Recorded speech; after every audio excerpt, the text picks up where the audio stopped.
When you have more than 88% of the seats in Parliament, there is nowhere to go but down. But the leaders of the Saint Lucian Labour Party are insisting that they are in the mood to win all the seats in the next election.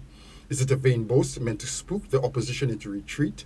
Or has Labour actually identified real factors that would cause their 2021 landslide victory to snowball into an even bigger landslide at the next election?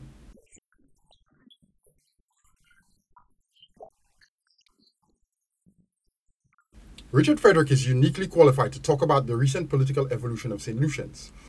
Over the last decade, he went through the most high profile and public political evolution since Neville's snack crossed the floor in 1987.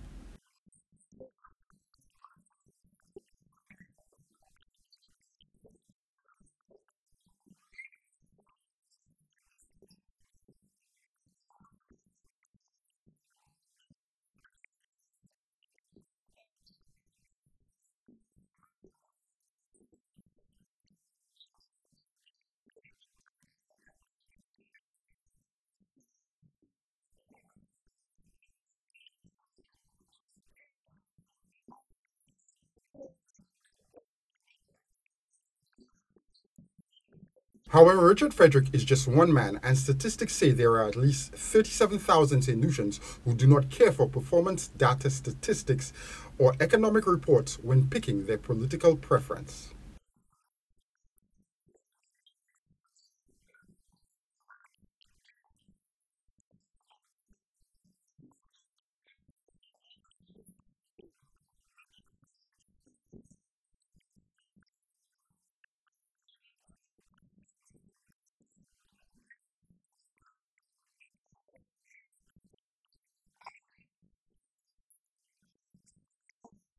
Frederick's point of view becomes extremely personal because his political evolution was very up close and personal to the former government. Tens of thousands of other St. Lucians are having a different kind of personal transformation based on the policies, programs, and projects that are aimed at their economic and social demographic. And Frederick, as a former flubbo, a former independent, and a current Labourite, may be the right man to speak for many of them.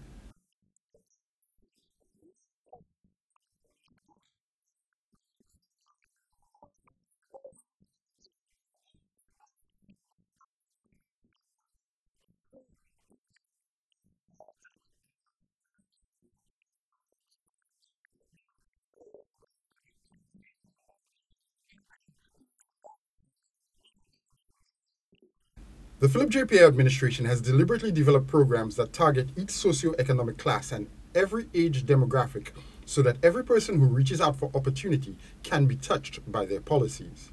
It is a stark contrast compared to the former Prime Minister, who admitted to running the country more like a business than a social economy.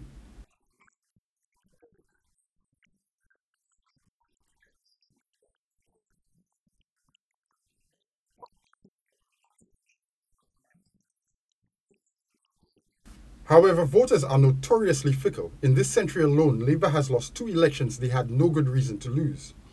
What is it that could possibly make the deciding difference this time? What could change the minds of voters who grew up in fixed political tribes?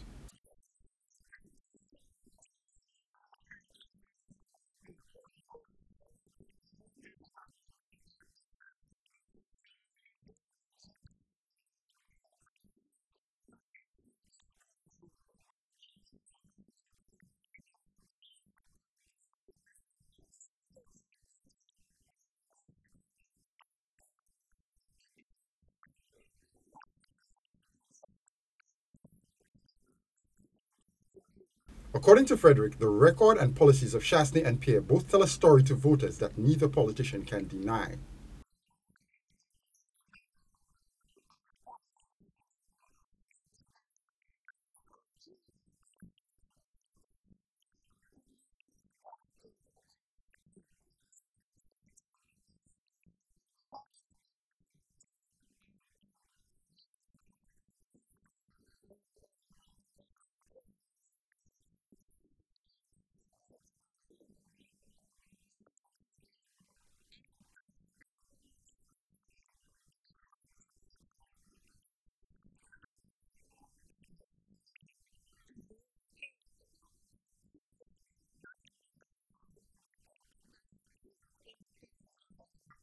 Getting more seats after a landslide is not impossible.